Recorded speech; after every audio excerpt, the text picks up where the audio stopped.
Before we begin tonight's meeting, we'd like to welcome everyone to another partial in-person and partial virtual meeting.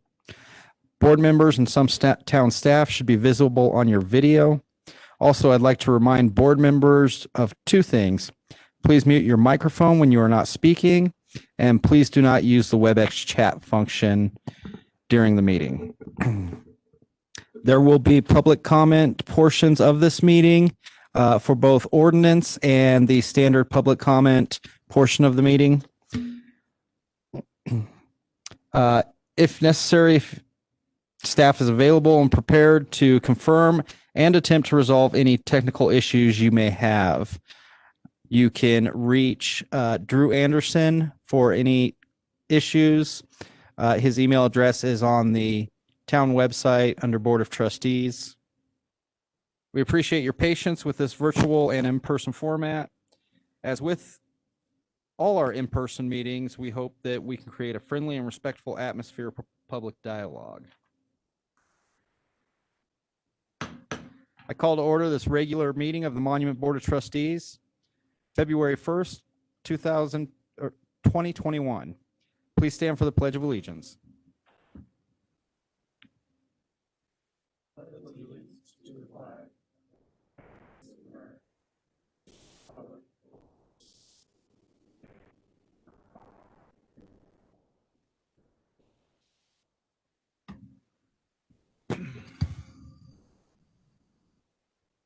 Ms. Hogan, will you take roll, please? Mayor Wilson? Here. Mayor Pro Tem Elliott? Here. Trustee Clark? Here. Trustee LeKind? Here. Trustee Romanello? Here. Trustee Stevens? Here. Trustee Unruh? Here. Okay, before us, we have a consent agenda. Is there any modifications or a motion to approve the agenda? I'd like to make a motion to approve the agenda. We have a motion. Second? We have a motion, a second. Ms. Hogan? Trustee Clark? Yes. Trustee Unruh? Yes. Mayor Wilson? Yes. Trustee LeKind? Yes. Mayor Pro Tem Elliott? Yes. Trustee Stevens? Yes. Trustee Romanello? Yes. Thank you. First item on the agenda, ordinance number 04-2021, an ordinance approving preliminary and final plan development site for Glen Eagle Dental. Ms. Flynn. Good evening, Mayor and trustees. I'm just going to wait for Drew to put it up.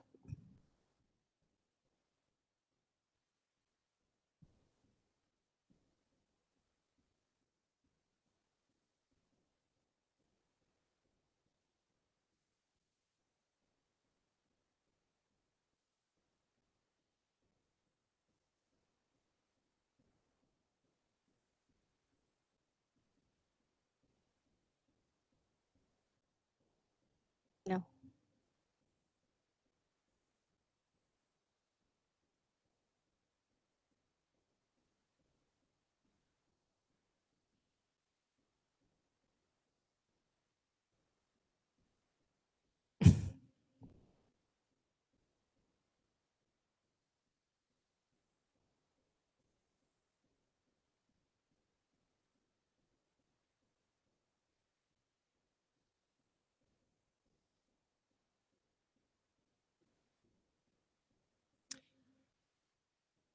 Please stand by. We are having a little technical difficulty.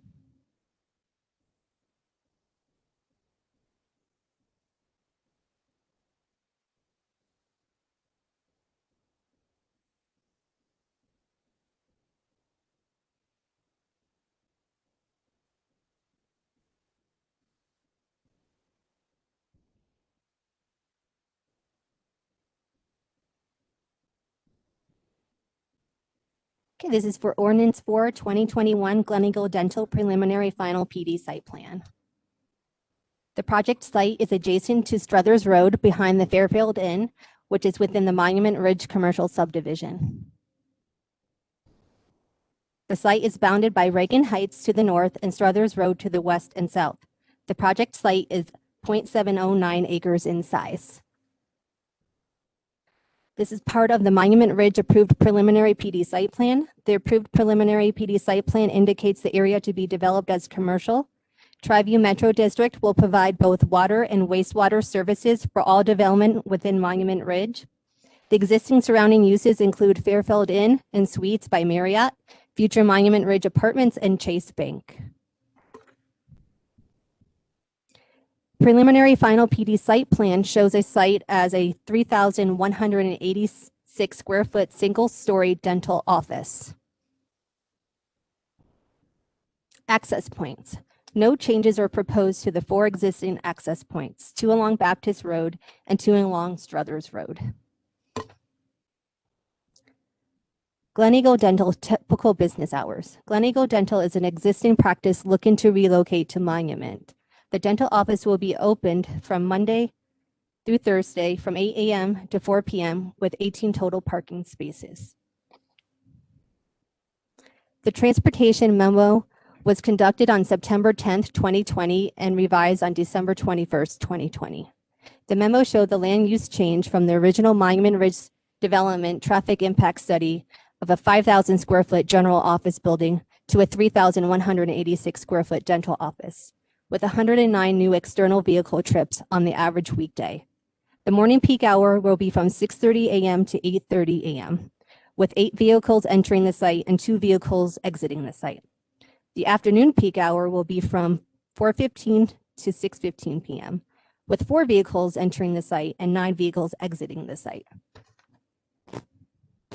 Gleneagle Dental lighting is dark sky compliant. There will be building exit lighting at 3 entry exits on motion sensor. There's 3 existing street lights. 2 light poles will be added. 1 fixture will be dusk to dawn for security purposes, and other lights will be turned off at 10 p.m. The next few slides are the elevation of the dental office. This is the west elevation, east elevation, south and north elevation. And these are the list of referrals who reviewed and commented on the project.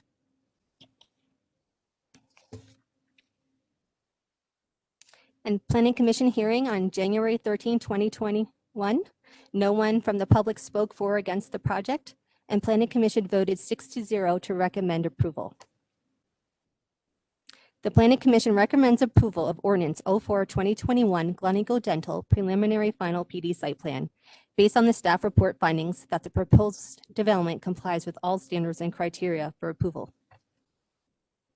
And Bruce Barr, who is with Artseed Klein Construction, who's representing Dr. Winnicott, is online if you have any questions as well.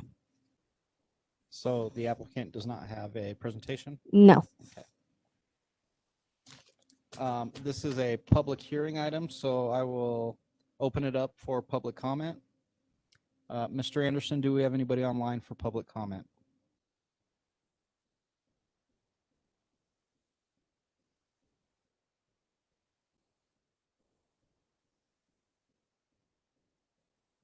Okay.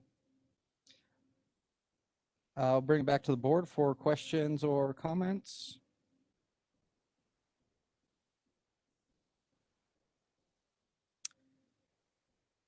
If there are no questions or comments, I will close the public hearing portion and look for a motion. I'd like to make a motion to approve ordinance number 4-2021, an ordinance approving a preliminary final plan development site plan for Gleneagle Dental. Second. We have a motion and a second. Ms. Hogan? Mayor Wilson, Yes. Mayor Pro Tem Elliott, Yes. Trustee Unruh, Yes. Trustee Stevens, Yes. Trustee Romanello, Yes. Trustee LeKind, Yes. Trustee Clark. Yes. That motion passes 7-0. Before we get to the next ordinance, I missed an introduction. Mr. Foreman, you have a new staff member you'd like to introduce?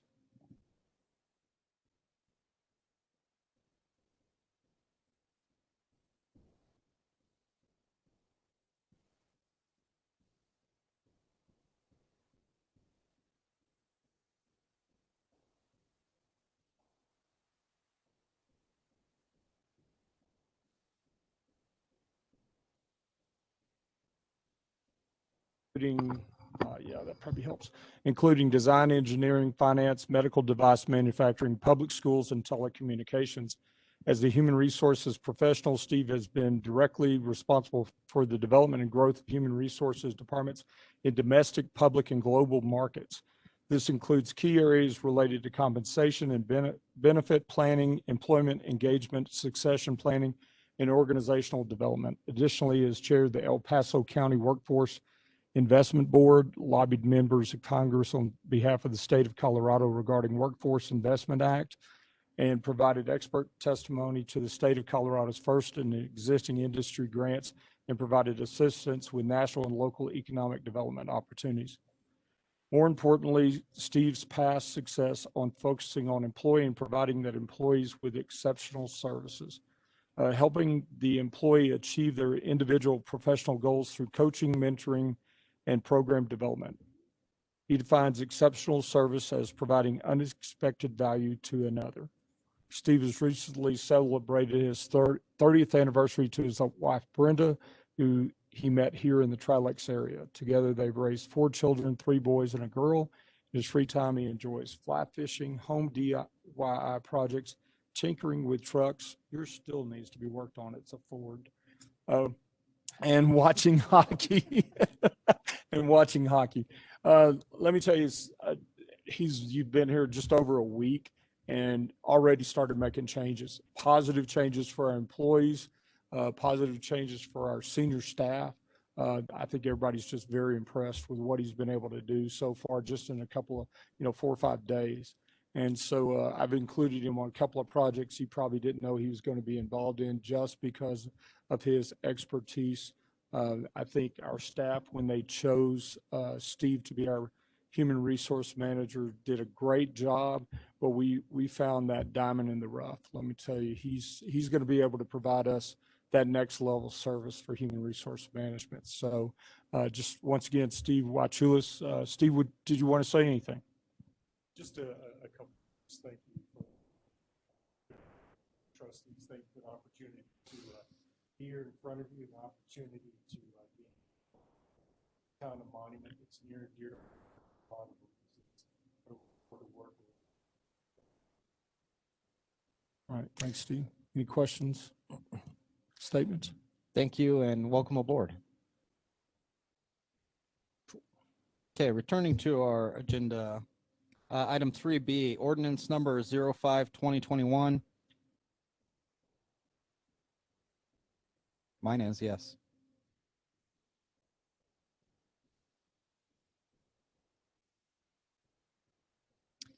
Seems we are having some more technical difficulties. Please stand by.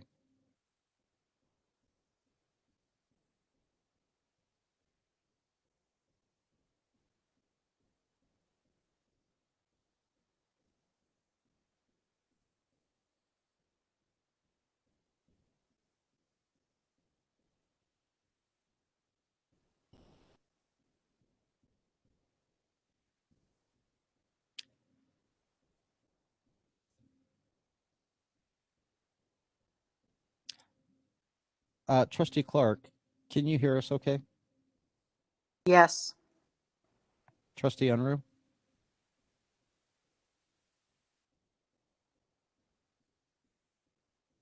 Sorry, I was in mute, but yeah, I can hear from just fine. Okay.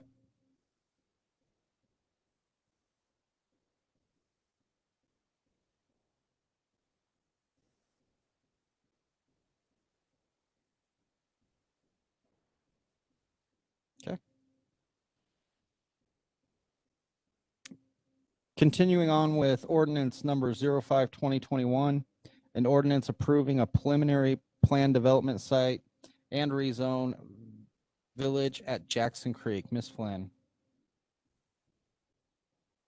I'll just have Drew put that up on the screen.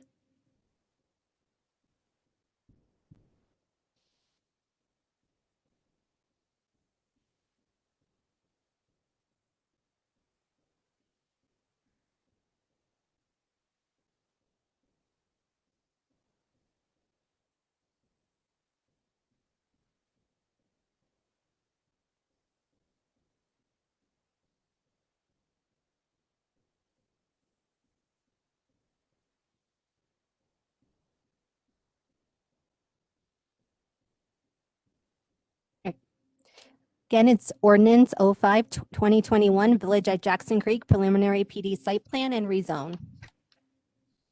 The project site is located along Jackson Creek Parkway between Harness and Cloverleaf Roads. The site is bounded by Jackson Creek Parkway to the east and I-25 to the west. The project site is about 47 acres in size. Existing zoning. The site is vacant and predominantly zoned Regency Park PID. The applicant would like to rezone from Regency Park PID to PD and establish a mixed-use development.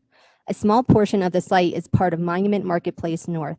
Tri-View Metro District will provide both water and wastewater services for all development within Village at Jackson Creek. Existing surrounding uses include Jackson Creek Senior Living, Walmart, and Future Freedom Express Car Wash. The future land use map, according to the comprehensive plan, the future land use map shows the proposed site as business campus, mixed use, parks, trails, and open space. The comprehensive plan provides a list of mixed use types, which mimics the proposed land uses stated in the Village of Jackson Creek's submittal. Such uses are professional office facilities, personal services, lodging, public facilities such as a library, professional office facilities, mixed-use development that promotes a work, live, and play type of feel, and a mixture of non-residential and residential development that provides convenience goods, services, and employment opportunities for area residents. Potential uses in phase 1, which you see on your screen under P, it's a multifamily residential, and then A through O, it could be either retail, grocery, restaurant, potential library, medical office building, hotel, and an office building. The primary access is from Jackson Creek Parkway onto westbound extension of Harness and Cloverleaf Roads. These intersections will potentially be full movement and signalized in the future when signal warrants are met. As Harness and Cloverleaf Road heads west, they will conjoin to a proposed roundabout and a new public road called Grand Village Drive, which will continue as a second roundabout. Please note that the location of driveways and right-of-way intersections will be determined with the final PD site plan and construction documents when they are submitted. The traffic impact study was conducted on October 20, 2020, and revised on December 28, 2020. The study concluded that there would be 11,270 vehicle trips on the average weekday. The morning peak hour will be from 6:30 a.m. to 8:30 a.m., with 290 vehicles entering the site and 240 vehicles exiting the site. The afternoon peak hour will be from 4:15 p.m. to 6:15 p.m., with 468 vehicles entering the site and 499 vehicles exiting the site. Harness and Cloverleaf Roads along Jackson Creek Parkway will eventually be signalized in the future. The level of service is a mechanism used to determine how well a transportation facility is operating from a traveler's perspective.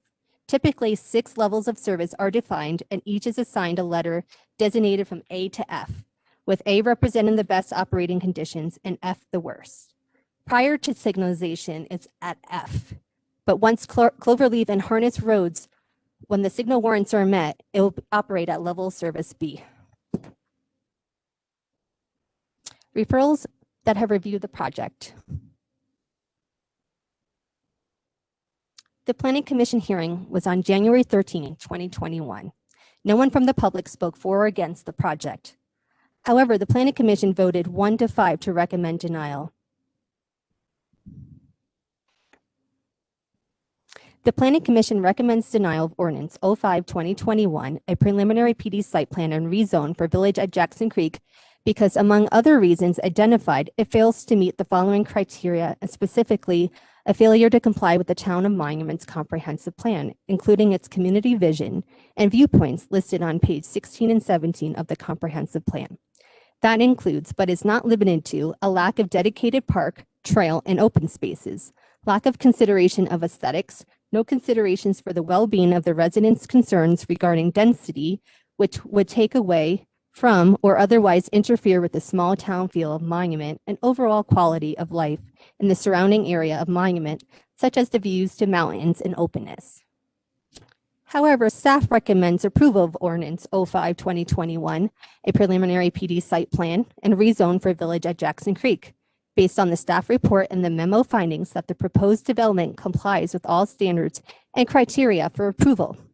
The applicant, Brett Benke, is representing Creekside Developers, and he will be providing conditions based on the Planning Commission's denial.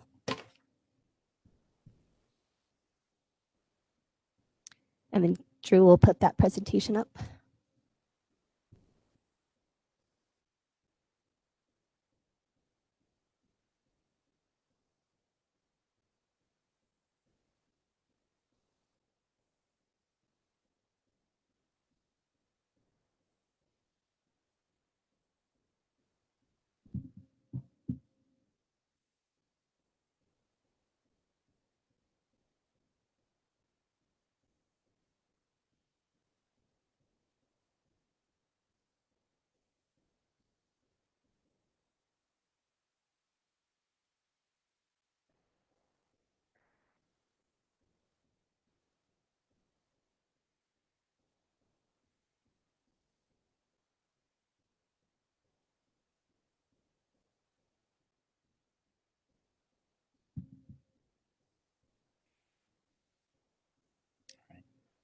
Again, good evening, Mayor, trustees, and everyone listening in.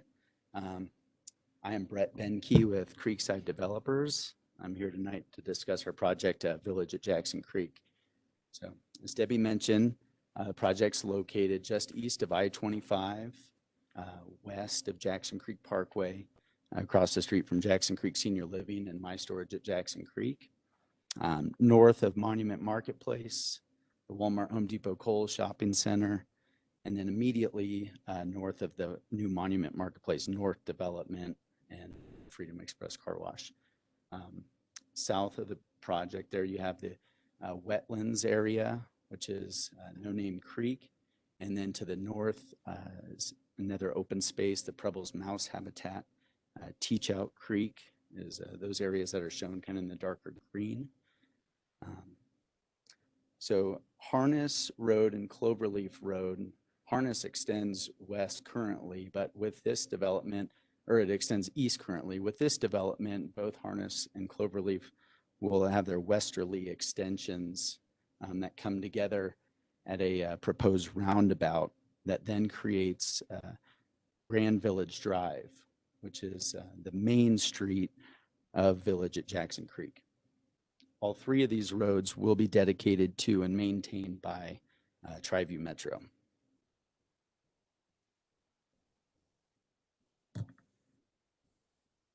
So tonight, we're here seeking approval from you for one, rezoning of the property from PID to PD, and for approval of this preliminary PD site plan, which includes development and landscape guidelines, allowable uses, signage and lighting standards, preliminary grading and utility plans, road sections, etc. I will be sharing some conceptual plans and images with you here shortly, showing what we are envisioning for the Village at Jackson Creek. However, just as a reminder, these are conceptual, and final PDs and plats will come before you for each future phase. So the existing zoning is Regency Park planned industrial development. Permitted uses under that classification include food processing, manufacturing and assembly, contractor and lumber yards, animal boarding facilities, etc. I believe we can all agree that heavy industrial or open yards are not the highest and best uses or most desired uses for this area.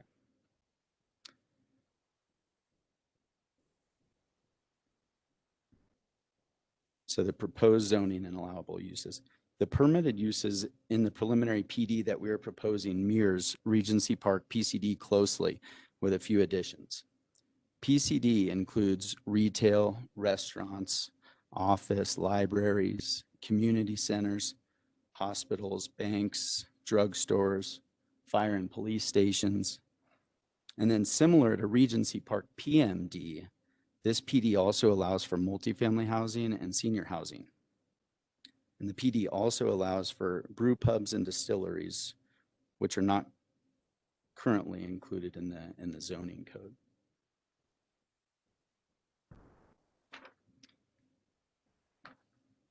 So Village at Jackson Creek, our vision is to create a mixed-use village destination concept that is much more connected and walkable than developments that currently exist in Monument.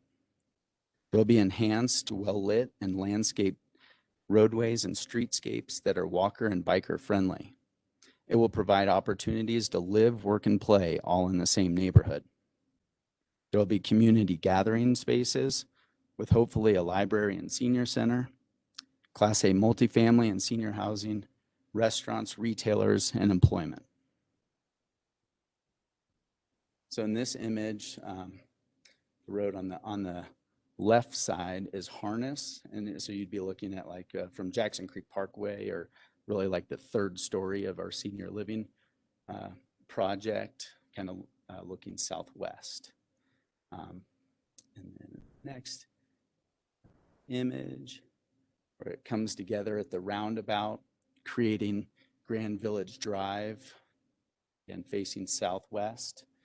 The project, the rendering on the right would be the apartment project. It's proposed 3-story garden style walk-up project, 252 units, Class A, pool, all sorts of, amenities. And then on the left side, there's that district identification signage with a proposed library and amphitheater and civic space.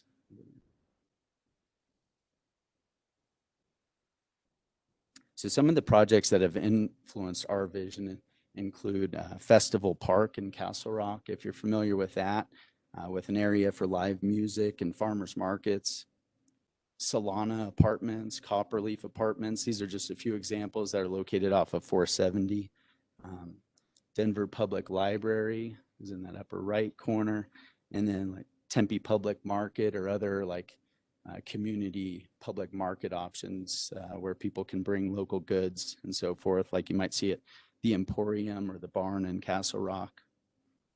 And then others are like Castle Pines Village and other small format grocers like Tony's. We'd love to see something like that here.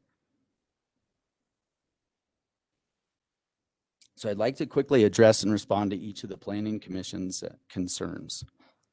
So community vision and comprehensive plan.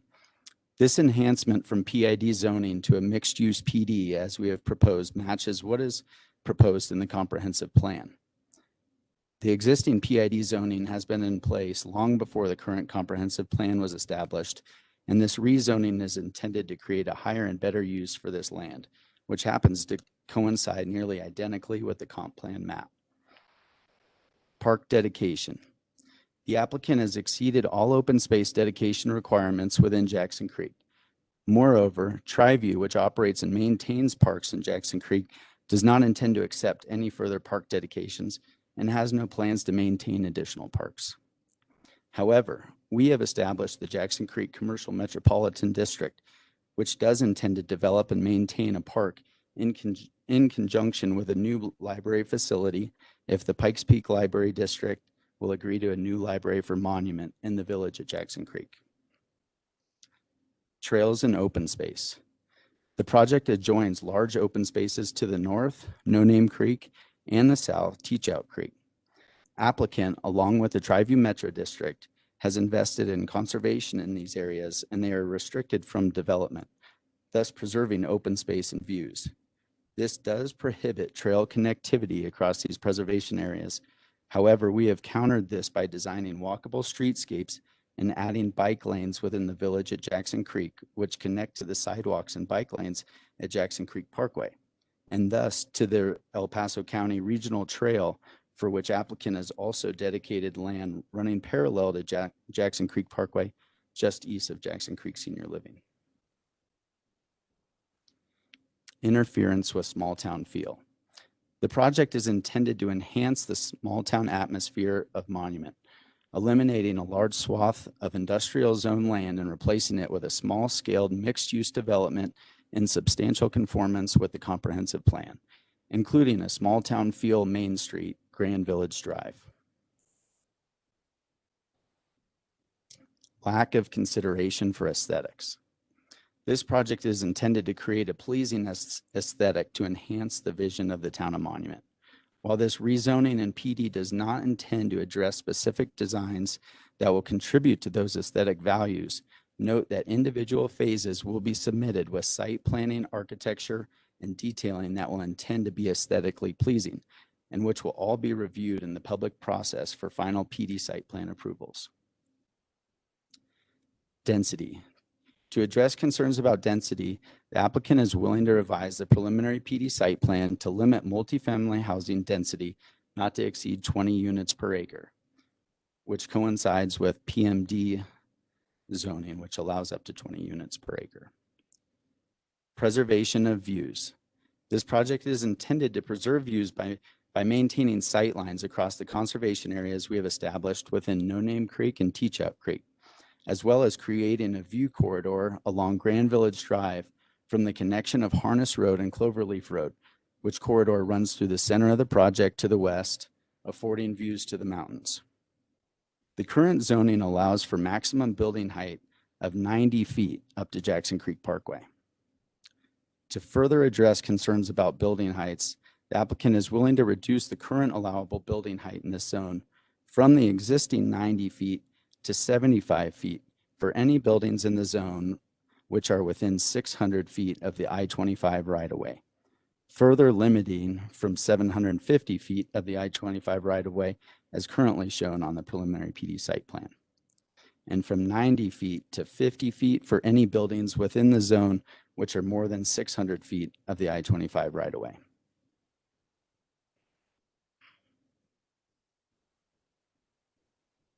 So the preliminary PD site plan is a process of collaboration. It is not a hard zoning with permitted uses and standards that are set in stone. Along the way, we have worked in partnership with many influential people of the town of Monument that have helped shape the vision of the village at Jackson Creek.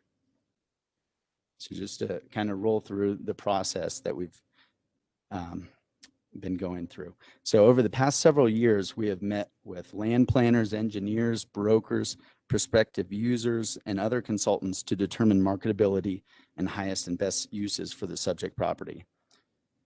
We held multiple meetings with town planning, the town manager, and TriView to discuss our vision and how we could make the village at Jackson Creek a reality.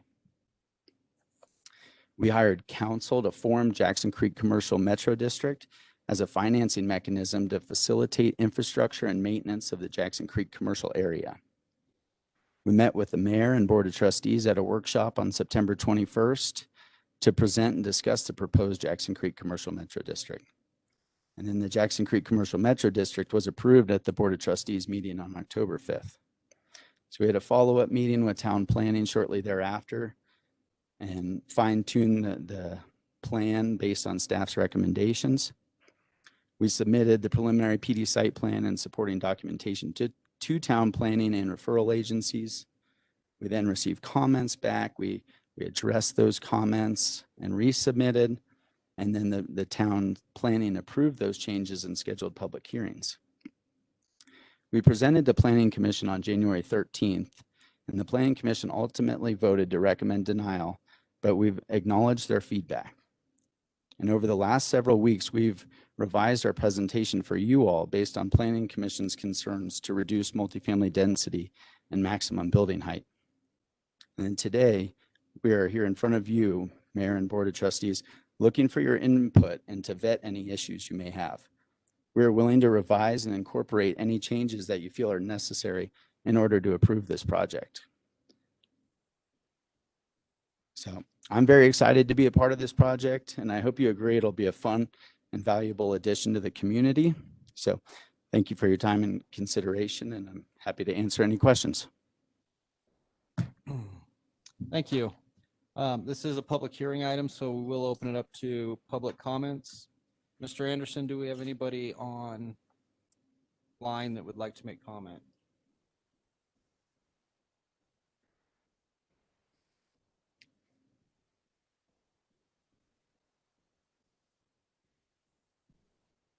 Okay, and if there's nobody in the, Mr. Tharnish, is there anybody in the hall? Okay. So I'll bring it back to the board for discussion and comment. Before we get into that, Ms. Flynn, do you want to, I know the applicant mentioned it in his presentation, but do you want to explain why this isn't going back to the planning commission after approval, kind of our process? Why, I'm sorry, say that again? Why this isn't going back to the planning commission with the recommendation or with the changes versus, Have to bring it in front of the board to make that motion, either approve with conditions, bring it back to the planning commission, or deny the project. okay, Yep. thank you. Comments from the board? I have a question for Ms. Flynn. How come the planning commission didn't approve this with conditions?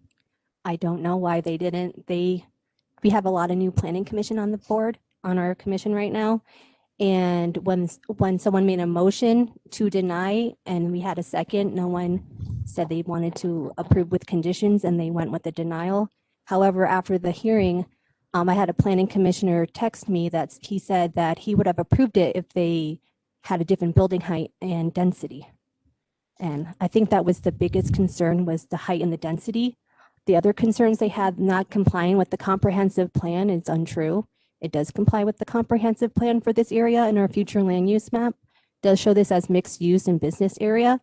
And the small town feel has a place to gather, and that's what it's spoken about in our comprehensive plan, to have a place to gather. I know it mentions in the downtown area, but this is another gathering place for our residents. And we had no residents call, email, or come to the planning commission hearing to say anything against it or for it. And I usually receive plenty of emails regarding a project before it comes to any hearings. Yep. Thank you. Mayor, if I may. Hold on, please. Okay. Do we have additional comments from the board? So I wanted to clarify the answer to your question. So we can send it back to the commission, approve with modification, approve, but can you just reiterate how you answered his question? Yes, you can either deny the project, approve with conditions, or bring it back to the planning commission. Okay, and then I do have a question. Are we still asking? Okay. So at 75 feet, how many stories is that?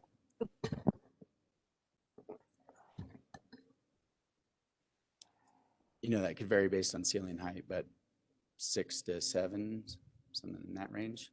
Okay.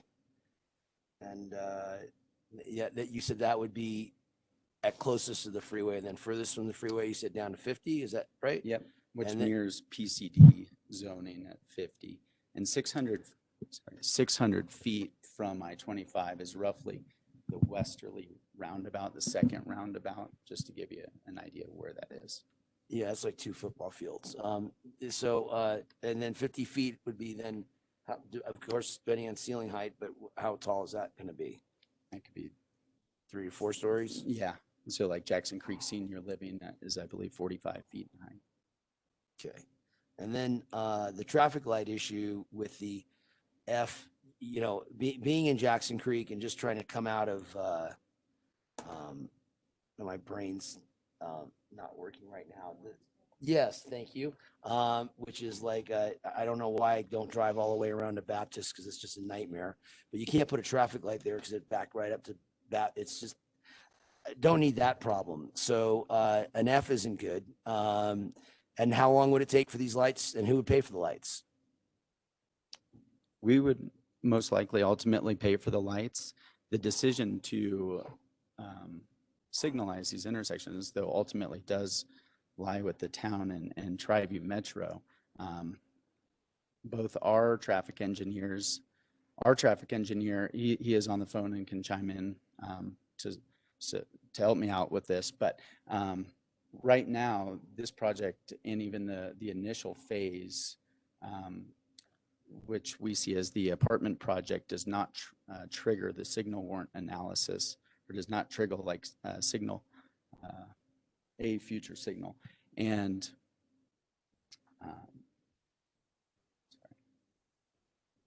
How the traffic study is written, it shows when it will warrant a signal, when a certain amount of uses come into this project, it will warrant a signal. And either at Cloverleaf might be the first one, or Harness might be the first one to come in, or both at the same time. And then the applicant will be responsible and Tri-View will be responsible for the signal. Do we have authority through the project to force that issue? To force the issue to have a signal? Yes, when it's warranted, they said they will put the signal in. When the certain amount of uses come in, a signal will be there. Okay. That's all I've got right now. So to go back to your first question, this ended up here. I think we have an issue with our process where there is no ability to go back before the planning commission prior to bringing to us, and we're supposed to guess the planning commission's overall feel. They don't have, with a vote of denial, they don't have a single voice saying these are the things that were issues to us. We have you saying that you got an email from one. I don't think that's appropriate even to bring into this conversation. It's supposed to be one voice. Their voice was deny it. Now, I understand that we have made changes to that. I don't agree on whether or not town staff or the developer himself can decide whether it matches the comp plan. The comp plan is a guideline for what the town is to be. But most of our there is not specifics to that guideline. We have specifics in our ordinances and our zoning, but not to the direction, to the exact comprehensive plan, correct? When we review a project, when it comes in before we send it to our referrals and we have a pre-application meeting, we make sure it's in compliance with the comprehensive plan, the land development code, and our zoning map. And we have to look at our comprehensive plan for any projects that may come in that's in our future land use map. And many projects have come before the commission with the changes of the future land use map showing this in accordance to the comprehensive plan. So you're saying that it matches the comprehensive plan according to the future land designated planning zoning of areas. Yes. But that doesn't answer for the planning commission's view of how views and those items are to be handled. That was their view of their denial, was if they felt that it wasn't in accordance to the comprehensive plan. That was their view of the project. Right. Yes. So I guess I'm just reiterating my point that their view is not wrong either. For that. Yes, everyone has their opinion to what they believe the comprehensive plan states. My opinion of a small town feel and your opinion of a small town feel, for an example, it's different than someone else's. So everyone doesn't really defy what a small town feel is in our comprehensive plan. And that's my point, is I don't think either planning commission or the staff can say that it matches. The only time we feel it matches is when with the future land use map. Okay. The zoning designations in the future land use map. Can we go back to the applicant's slideshow?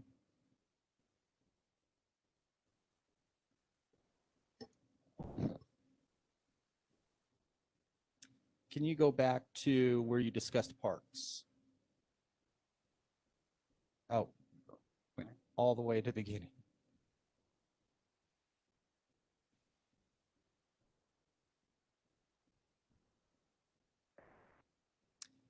You have in here that Jackson Creek,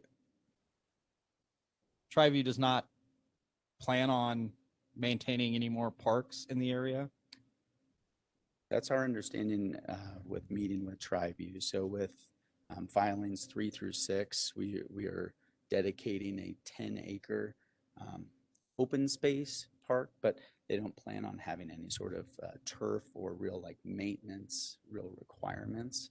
I don't know to the extent of that, but they don't want any turf, water, that sort of thing. Okay, Mr. Foreman, I know you had a comment, but before I get to that, how can we have it in our ordinances for dedicated park space within a development and Triview just say that, well, we're not going to do that? First I've heard of it.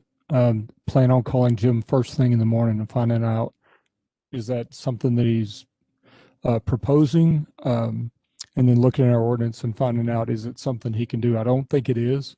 I think there is requirements for projects to have certain park spaces.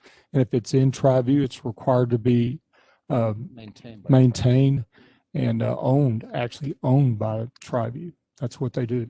And so I don't think he can just tell developers, hey, we're not going to maintain the parks that you're going to dedicate to Triview. And so I plan on calling him first thing in the morning. I think But we is need- it a dedication to Triview, or is it part of our plan to have X amount of space as part of monument, right? If it's in Triview, we can have that dedication and we can have that requirement in the zoning for them to have a certain amount of park space in their project. And if we require it, then it gets dedicated over to Triview and they have to maintain it, is my understanding, correct? It's a requirement Do of they our have any IGA. responsibility since they It's have a their own requirement of metro our district? it's a requirement of our IGA with them. Residential development What is about, required. since they have their own metro district? they're still It's on within- top of the Triview Metro All District. right. and they're still within town limits and still follow under town ordinance. Exactly. So I plan on calling him first thing in the morning, making sure that he understands the IGA. Okay, did you want to address your other comment? I was just going to address yours and Trustee Elliott's concerns because they're legitimate concerns. We plan on a training for the Planning Commission. I think some of your concerns was that they denied without comment. And we plan on having additional training for them on their roles and responsibilities. And this is one of the issues that we're going to address, is that when you do deny something, it's a whole lot easier, I think, for this board, for staff and everybody involved, that they comment on why they denied it. And so that's going to be part of our next training session with them. I have a question along those lines. So Yes, sir. the planning committee's meeting was on the 13th. The packet got to the Board of Trustees for this meeting on the 26th, which gives a week of time between, a little more than a week of time, that town staff decided that despite planning commission's denial, you were going to present it to us anyway. Is there some ordinance that states you have to, or could the towns have said, with a 1-5 vote against, we should really take it back and allow the applicant to make the adjustments and re-present it to the planning committee? I'm going to let I Debbie believe- answer that question. Well, I believe at what I was referring to with Trustee Romanello is that I think that's a breakdown in our process. Okay. It says that it goes to the board next. There is no stipulation for other assessment. Okay. The board Sorry will for bring- misunderstanding. Yeah, the next step is to go to the board. Now, all actions past that is the board takes those actions. So you could remand it back to the planning commission for further action by them. It's also up to the applicant if they wanted to come here and present tonight as well, to plead their case. We did give them the option to bring it back to the planning commission and not come tonight. If they wanted to come, and it's up to the applicant. Mr. Anderson, do we have anybody that is chimed in for public comment?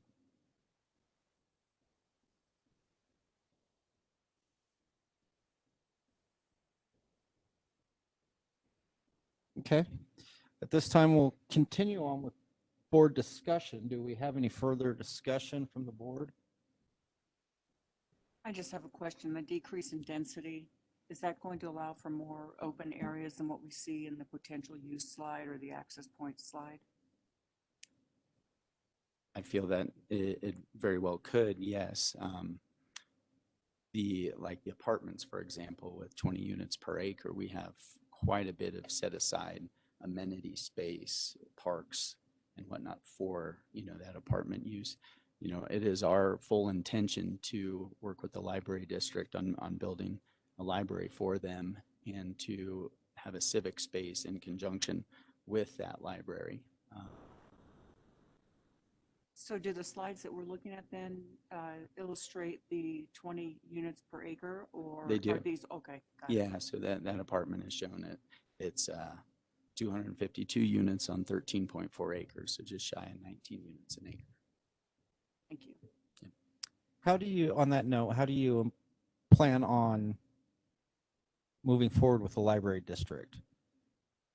From my understanding, we have a library, and they are looking to move forward on areas that don't have a library. Mm-hmm. So what inside information, or what's your kind of approach on this? Well, we've met with them at least half a dozen times, and that library for them is undersized.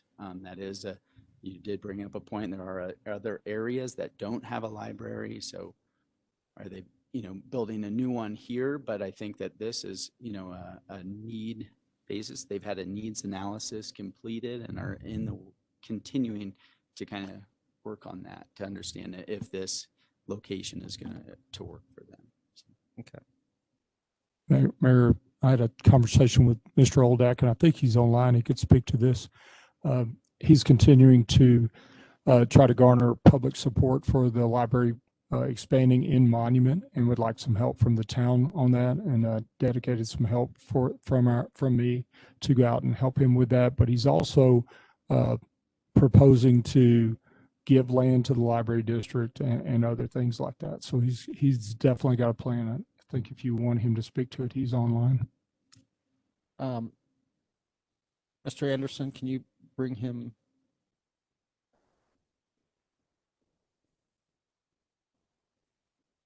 Okay. Mr. Oldak?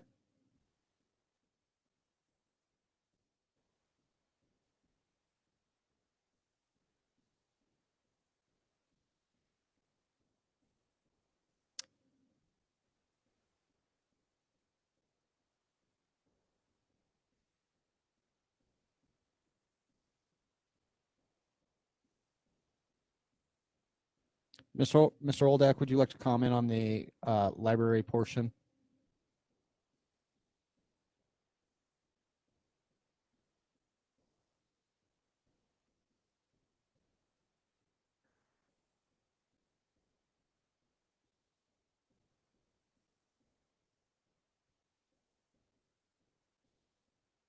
Is he possibly muted on his end? Okay.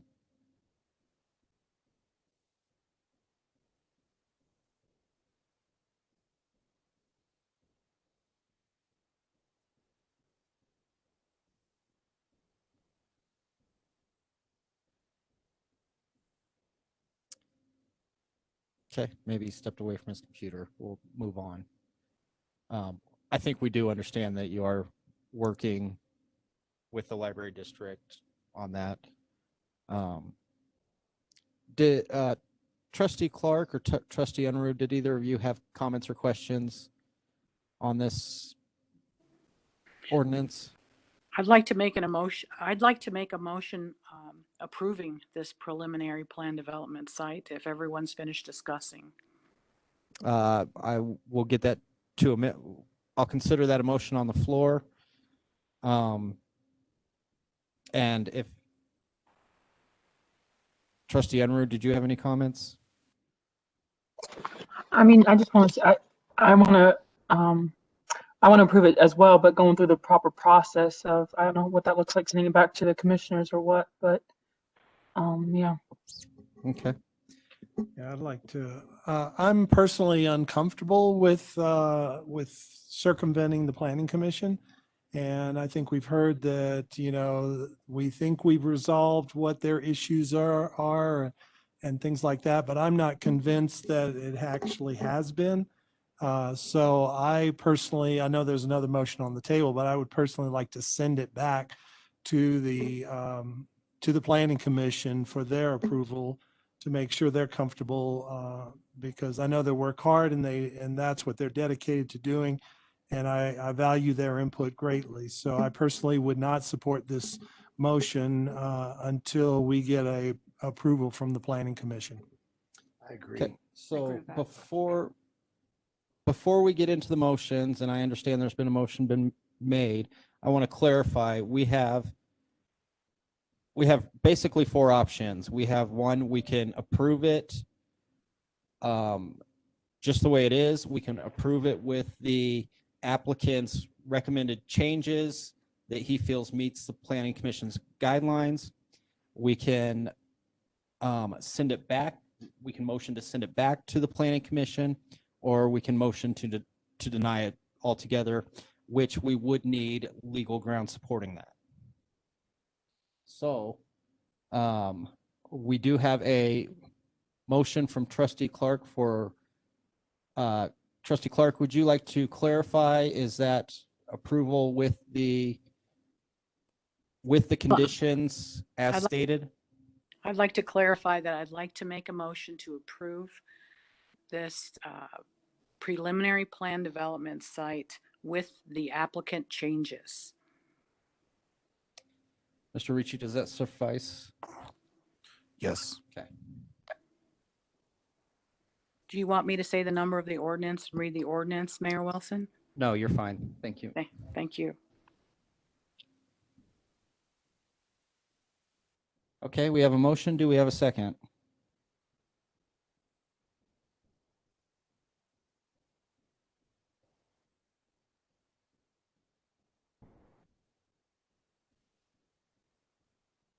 Seeing none, I will look for another direction. I'd like to make a motion that we send this back to the Planning Commission for their approval. Second. I have a motion in several seconds. Ms. Hogan? Trustee Stevens, Yes. Trustee LeKind, Yes. Trustee Unruh, Yes. Trustee Romanello, Yes. Trustee Clark, No. Mayor Pro Tem Elliott, Yes. Mayor Wilson. Yes. That motion passes 6-0. Or excuse me, 6-1. Thank you. And I do want to add that I completely agree with Trustee Stevens on the fact that we want our Planning Commission to feel like their concerns are getting across to us. And if we need to, they need to know that they're able to make other suggestions to us. In this case, one thing I do see is that if they feel like they're seeing a consistent problem, whether that be building or height or density, they need to let staff know, to let us know, so we can look at those things and adjust them in the future so that we don't have an applicant coming and presenting so that it's clear what the requirements are moving forward. I agree.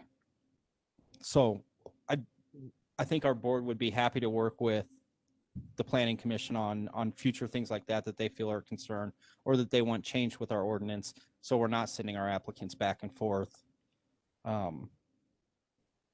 based on, things that are guidelines but not in ordinance or this or that. And Okay. with their code rewrite, we are doing that, just to let you know. Thank you. Item 4A, resolution number 14, 2021. A resolution appointing members to the Board of Adjustments. Ms. Flynn. Greg Collins has applied to become a member to the Planning Commission or the Board of Adjustments. Also, Trustee Clark has volunteered to be appointed as a member to the Board of Adjustments. And Mr. Collins and Trustee Clark will fill 2 of the 4 vacancies as member of Board of Adjustments. And I will be asking at the next Planning Commission hearing for one of the Planning Commissioners to volunteer. And this will fill all BOA vacancies after one of the Planning Commissioners is appointed to the BOA.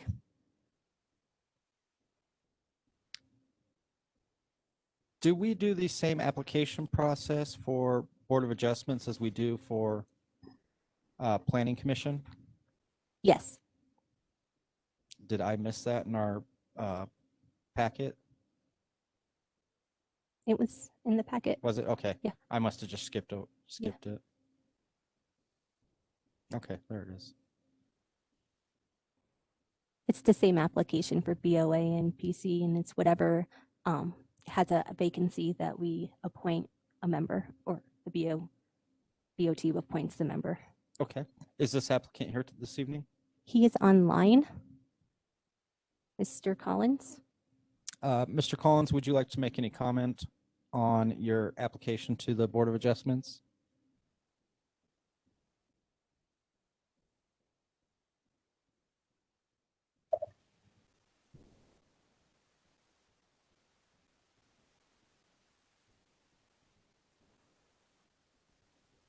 Mr. Collins, go ahead if you'd like to make a comment.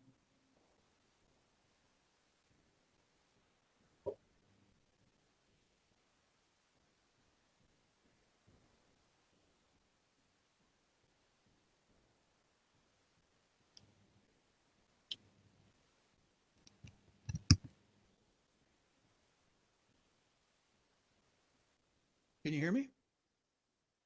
We Hello? can barely hear you. Okay, there you go. Okay.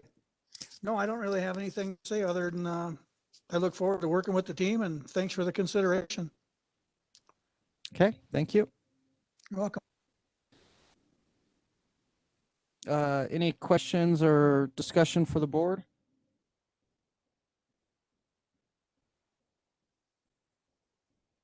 Okay, if not, I'll look for a motion appointing Mr. Collins and Trustee Clark to the Board of Adjustments. I make a motion to approve resolution number 14-2021, a resolution appointing members to the Board of Adjustment. Second? We have a motion and a second. Ms. Hogan? Trustee Unruh, Yes. Trustee Clark, Yes. Trustee Romanello, Yes. Mayor Pro Tem Elliott, Yes. Trustee Stevens, Yes. Mayor Wilson, Yes. Trustee LeKind. Yes. That motion passes 7-0. Resolution number 15-2021, a resolution approving a contract for Lytle Water Solutions for the redrill of well 3. Mr. Thornish. Good evening, Board of Trustees. Resolution number 15 is a contract with Lytle Water Solutions to provide the design and engineering necessary to redrill well number 3. Well number 3 last summer had some issues, and we had to take it out of service and replace some things downhole. And during the following video inspection, once they pulled the old pump and motor out, it was revealed that we had well casing that was cracked at several locations. And it was basically allowing water from one aquifer to drain into another, which is a big no-no in the water world with the state. So we had a specialized company come in last summer and install some patches, some very proprietary patches to seal that up so that we could get the well back in operation and finish out the summer demand period last year. As part of the COP bond project, this project was listed as one of those projects that would utilize that $22 million. Since this is really drilling a new well, when we're drilling new wells, Lytle Water Associates is our solutions, is our hydrological consultant that we use on these type of projects. It's a very specialized field, and right now they're working on well number 10, which is down by the water treatment plant 4 and 5. And so we thought we would try to start this project with the goal of trying to bring on the completion of this redrill before we get into the May timeframe when our demand picks up. This is a relatively short project. We have to stay within 200 feet of the existing well to maintain our current permit. And we have a site selected to the south. I believe it's about 100 feet south. and that's where this drilling will take place. I will remind you that this is strictly for the design and engineering of the well and the well casing and the screens that'll have to be developed once they drill the well. There'll be a separate contract coming to you probably in about 3 weeks or so, or 3 to 4 weeks, and that'll be for the actual drilling.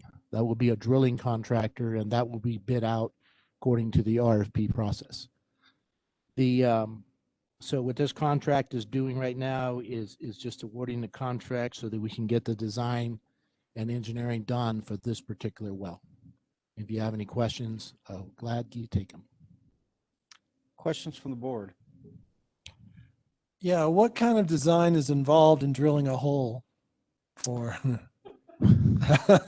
Well, good I mean, good question. Sorry Good- if I'm. Good question. What's designed is they have to select a site based on current geological mapping that they're aware of as to where would be a good ideal spot to do that. And then really the majority of the work comes once the well is drilled. And then they have what they call a geolog, which records the stratification as they dig down. Like there's, you know, a couple of feet of sandy soils, and then there's a rock area, and then there's other gravel pack. And they record all that information, and then they have to design sections that are not water producing where the hard rock is. They would put steel casing. And then the areas where there's gravel pack where water is trapped between the rock, then they would design a screen, a stainless steel screen for X amount of feet. And then they would continue with the casing. So every well is very unique in the way that it's designed. It's designed to fit the basically what's given to us when you drill. So where's the most lucrative areas to put that? And then once they drop a pump and motor in, they set that pump and motor to the area of the screens where the most water can be the most productive. So the design is really on the casing and the what they call a pitless adapter, which is where the water pipe comes out of the ground and turns and runs a pipe to connect to the existing piping. Thank you. Other questions from the board? What kind of lifespan did we have on those patches? I don't think anybody would guarantee those beyond a year because they're basically pressed into place. And if the crack continues beyond the area that they blocked off, you're going to end up with the same problem downhole. That well was drilled, I believe, about 40 years ago or so, give or take a little bit. I know it was running way before I started here.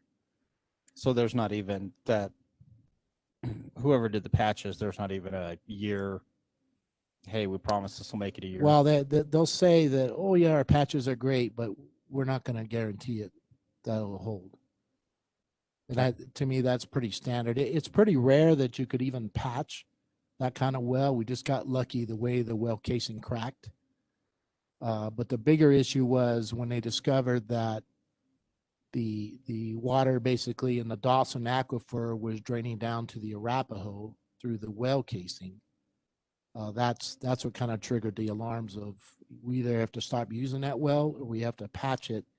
And we knew the patch would be temporary. And with the CLP bond project coming, we added that, put that on the list right away as a well that would need to be re-drilled, redone. If there are no other questions or comments from the board, we'll look for a motion. I'd like to make a motion to approve resolution number 15-2021, a resolution approving a contract to Lytle Water Solutions LLC for the design and engineering needed for well number 3 re-drill project. Second. We have a motion, several seconds. Ms. Hogan. Trustee Romanello? Yes. Trustee Unruh? No. Trustee Stevens? Yes. Trustee Clark? No. Mayor Pro Tem Elliott? Yes. Mayor Wilson? Yes. Trustee LeKind? Yes. That motion passes 5-2. Resolution number 16-2021, a resolution approving a project agreement with JD Hydro for new water storage tank and monument. Mr. Tharnish. Yes, this resolution is to award a project agreement to JDS Hydro for for a new water storage tank on Monument Hill. Monument Hill is where our current water storage tank is located. As you know, the history on that tank is it's about approximately 50 years old. It's approaching the end of its design life. The roof we've had issues with over the last 7 to 8 years, with it spalling and exposed rebar on the top and presenting some serious infrastructure issues. We did put a membrane cover on that several years ago, and now the lifespan on that has expired. So this project has been listed under the bond projects. And originally, the thought process was we would build the new tank 2 miles west of here, which is another project that's ongoing right now. And we would have to wait till that tank is operational to supply water to the town before we could tear down the existing one and rebuild it on the same site. But after evaluating the condition of that tank, and we started looking at if we could find a way to build this tank at the same time we're building the other tank, it could shorten the timeline and reduce the risk that we would endure as far as keeping a viable tank supplying the town. This process involved sending out an RFP to all 9 engineering firms. We had a total of 3 firms that bid it. 2 of the bids were fairly close, within $1,000 of each other, and the other one was about 20,000 more. All followed the same parameters. They all met the requirements as far as what we were asking them to bid on. And JDS Hydro came out as the low responsive bidder. So I'm asking you to approve Resolution 16 so that we can begin that design engineering work as soon as possible. The timeline that they submitted could have this tank operational before the end of the year, which would put it several months ahead of the tank out west. Okay. Like Tom mentioned, this has been a project that has been needed for a long time, and it's come to the point of no longer needed. It's desperately needed. Definitely is. So, questions or concerns from the board? I have a question. Where will this replacement tank go? It will go near the existing site. We're talking to a landowner up there about that, but we haven't reached any conclusions with that. But we need the main purpose here is to get the design portion of it going, because this will have to need CDPHE approval at the state level. And then as far as the actual location of that, we'll figure that out in the next several months. We're actually negotiating with 2 different landowners currently. So we don't own the land that this would go on. We currently own the land where the existing tank is. We would like to purchase additional land around it. If we can't do that, then we would relocate this on a completely different site near the existing site. So elevation doesn't play an issue in getting the design? Not at this point. Both the 2 areas that we're looking at will be slight elevation difference, probably between 6 to 12 feet, somewhere in that range.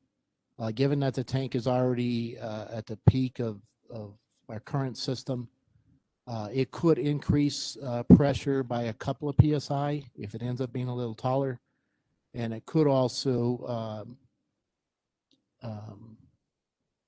I guess our ability to fill the tank would not be changed. The ability to deliver water out of the tank could change slightly depending on the elevation. But that, at this point, that doesn't sound like a concern right Not now. not at this point. The with elevations places- are close enough that the engineers will figure out how to hydraulically keep that in motion. The properties we're considering doesn't seem like big. No, not a concern to the engineers. And Mr. Foreman, am I to understand that the majority, we have room for this tank mostly on our property. We're just missing Probably around a half an acre. a sliver on one side or the other Right. so that we can actually build it while the other tank is still up. Exactly. That's, if time was perfect, we'd be able to build this other tank before this one goes out of service. And we could tear this one down and rebuild it in the same spot. But like Tom explained, we've been working on this tank now for over 5 years. It could go out at any moment. And we just don't have time on our side to be able to gamble that we're going to build the other tank and this one's not going to go out. So we need to get this one done before we build a new one.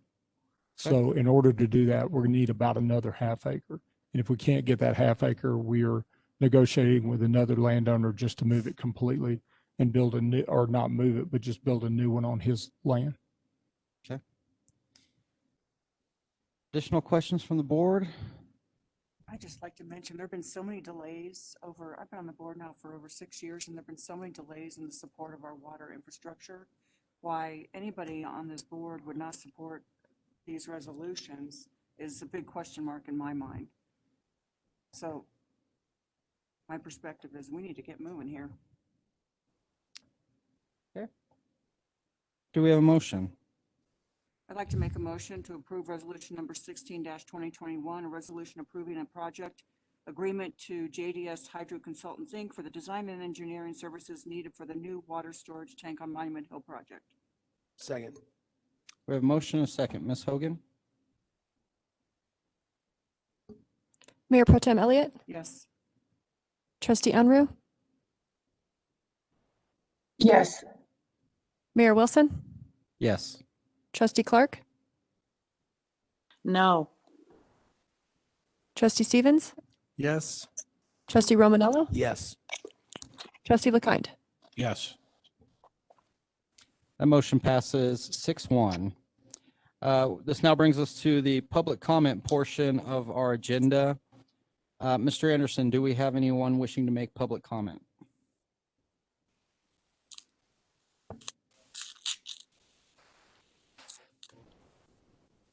Okay. And do we have anybody here to make public comment, sir? Debbie, will you set up your microphone real quick?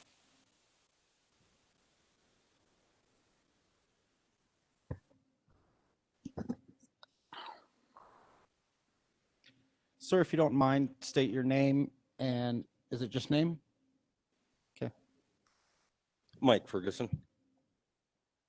Mayor, trustees, thanks for the opportunity to talk.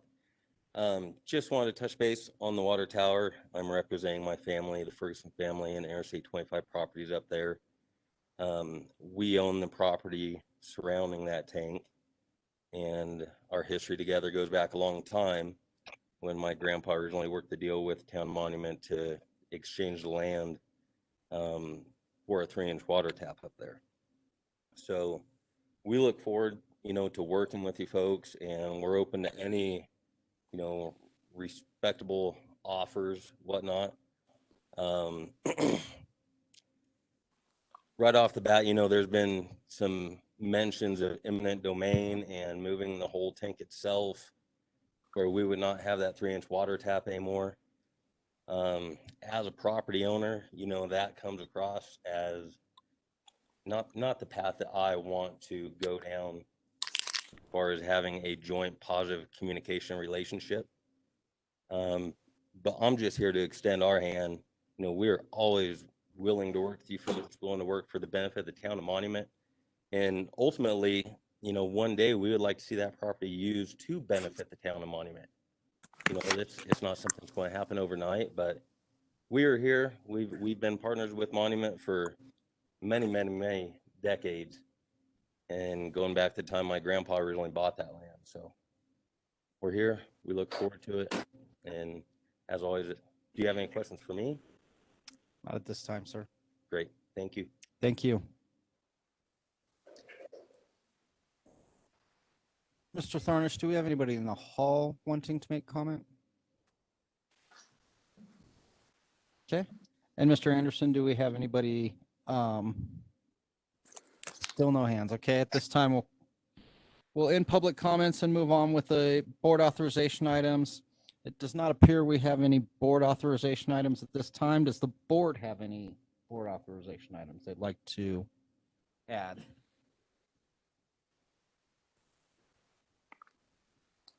Okay, seeing none, we'll move to Board of Trustee comments. Mayor Pro Tem Elliott. Yes, I'd like to make a comment. I don't know who is aware or not aware of one of the executive orders on January 20th is titled Preventing and Combating Discrimination on the Basis of Gender Identity or Sexual Orientation. I'd like to just read a sentence from that executive order and bring up two things that that I have in question as it relates to how our school district's going to handle this. Every person should be treated with respect and dignity and should be able to live without fear, no matter who they are or whom they love. Children should be able to learn without worrying about whether they will be denied access to the restroom, the locker room, or school sports. Adults should be able to earn a living and pursue a vocation knowing that they will not be fired, demoted, or mistreated because of whom they go home to or because how they dress do not conform to sex-based stereotypes. People should be able to access health care and a secure roof over their heads without being subjected to sexual discrimination. All persons should receive equal treatment under the law, no matter their gender identity or sexual orientation. So essentially what this means is we can have guys participate in girls' sports, use the girls' locker rooms, and go into the girls' restrooms at our schools. My reason for bringing this up is because I'm concerned for the girls in this town and actually throughout the whole United States now. We have girls that, obviously you go into the restrooms, I'm concerned about their safety. How will this be managed with our school district, with the entire state's districts, with the country's districts? Think about a 9th grade girl and a 12th grade boy going into the same restroom. You don't need to identify physically in regards to what gender you're identifying with. It can just be your mind saying, oh, I'm going to identify with this gender or that gender. So there's no physical requirements whatsoever in regards to this executive order. So safety is my number one concern.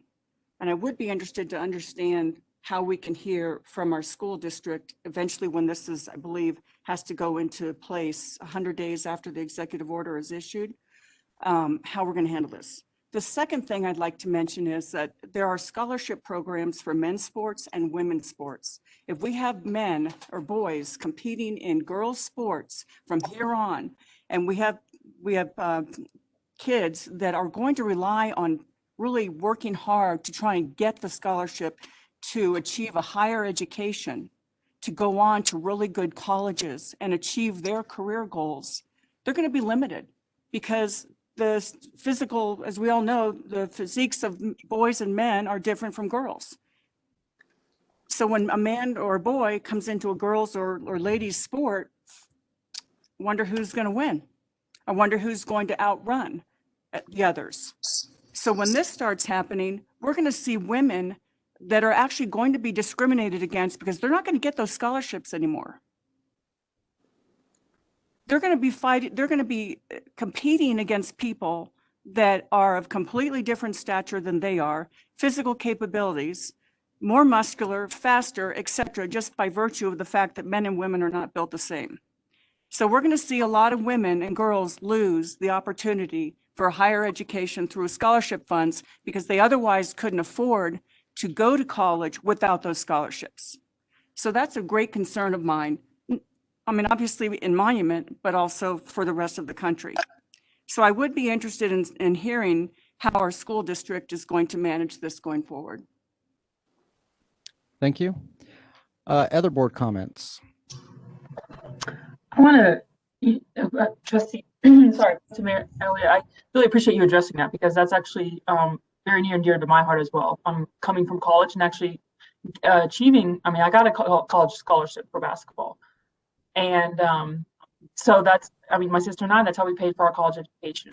So I appreciate you bringing that up. And I mean, I just saw something how Allyson Felix, the Olympic medalist, her times where she got gold medals for her times. And if you take that across into the men's sphere, she was competing with high school, I think it was high school or college males. So it's not that extraordinary. So to your point, yes, I mean, who's going to recruit girls when men can do the job better? So yeah, I really appreciate you bringing that up because I did see that, and that's very troublesome for me as well. Thank you. Any other board comments? I just want to thank you both for speaking out on this.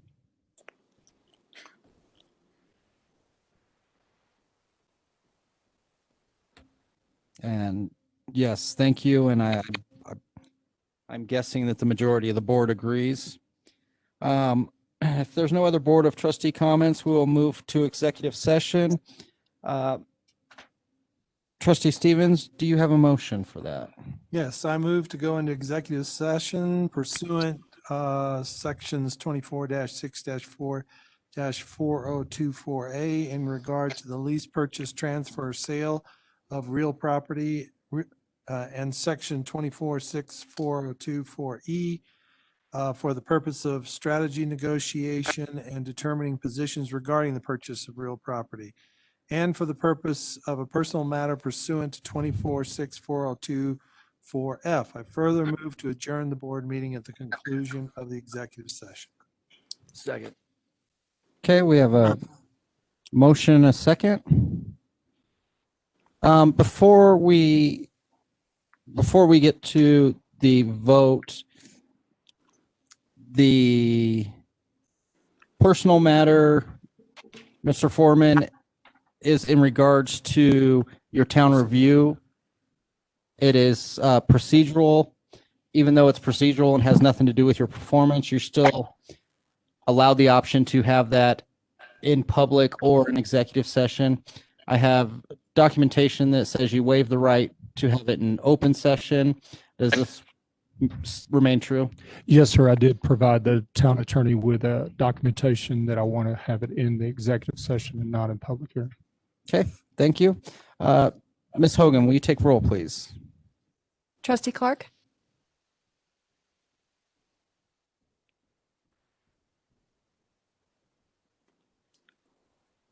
Trustee Clark?